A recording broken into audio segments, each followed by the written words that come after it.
வணக்கம், எல்லாரும் எப்படி இருக்கீங்க? ப்ளீஸ் சப்ஸ்கிரைப் பண்ணிவிட்டு வீடியோ பாருங்கள். வேஸ்ட்டாக தூக்கி போடுற பலாப்பழ கொட்டையை வச்சு சிம்பிளாக ஒரு 5 நிமிஷத்தில் ஒரு வடை ரெசிபி. அதுக்கு பலாப்பழ கொட்டையெல்லாம் நல்லா தண்ணியில் அலசிக்கோங்க. அலசின கொட்டையை ஒரு இட்லி பானையில் வச்சு அவிக்கிறதுக்கு எடுத்து வச்சுக்கோங்க. அவிக்கும் போது ரொம்ப அவிக்கணும்னு அவசியம் கிடையாதுங்க. நம்ம சாப்பிட்றோம்ல அந்த பதத்துக்கு அவிச்சா போதும் அந்த கொட்டையை. ஸோ அதை நல்லா அவிச்சு எடுத்ததுக்கப்புறம் 2 பெரிய வெங்காயம், ஒரு கை முருங்கைக்கீரை, ஒரு பச்சை மிளகாய், கொஞ்சோண்டு ஜீரகம் நல்லா கொட்டை அவிஞ்சதுக்கப்புறம் அதையெல்லாம் எடுத்து ஒரு பிளேட்டில் மாற்றிட்டு 1-2 வெட்டி போட்டு அரைங்க.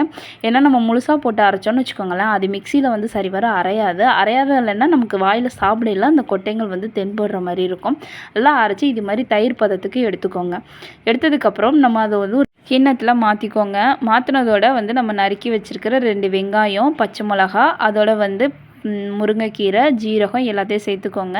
முருங்கைக்கீரை சேர்க்குறது ரொம்ப நல்லது. ஏன்னா புதினா தழை, மல்லித்தழை வடைக்குள்ளே இருக்கும் போது அதோட இதே வெளியே தெரியாது, பசங்க சாப்பிட்ருவாங்க. அது மாதிரி முருங்கைக்கீரை நம்ம சேர்த்தோம்னா சாப்பிடாத குழந்தைங்களும் கண்டிப்பாக சாப்பிடுவாங்க. நான் வடை போடையெல்லாம் எப்போவுமே முருங்கைக்கீரை ஒரு கை சேர்க்குறது வழக்கம். நீங்களும் சேர்த்துக்கோங்க, உடம்புக்கு ரொம்ப நல்லது. அதோட கையில் 2 புடி நம்ம கையில் 2 புடி அளவு அரிசி மாவு சேர்த்துக்கணும். ரொம்ப சேர்க்க வேண்டாம், 2 புடி இருந்தால் போதும். அந்த அளவுக்கு அரிசி மாவு சேர்த்துட்டு கொஞ்சோண்டு உப்பு சேர்த்துக்கோங்க. உப்பு சேர்த்து நல்லா மாவை நம்ம உளுத்த வடைக்கு பிசைகிற மாதிரி பிசைஞ்சு எடுத்து வச்சுக்கோங்க.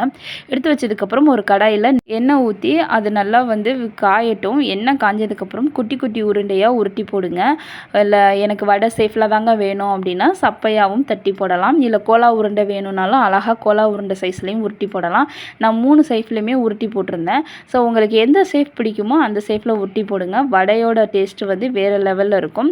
இன்னொரு விஷயம், நல்லா பொன்னிறமாக ஆகணும். இந்த மாதிரி பொன்னிறமாக ஆன உடனே நீங்கள் வடையெல்லாம் எடுத்து ஒரு வாழையில் சர்வ் பண்ணி நீங்கள் சாப்பிட கொடுங்க. அதோட டேஸ்ட்டு சூப்பராகவும் வேறு லெவலில் இருக்கும்.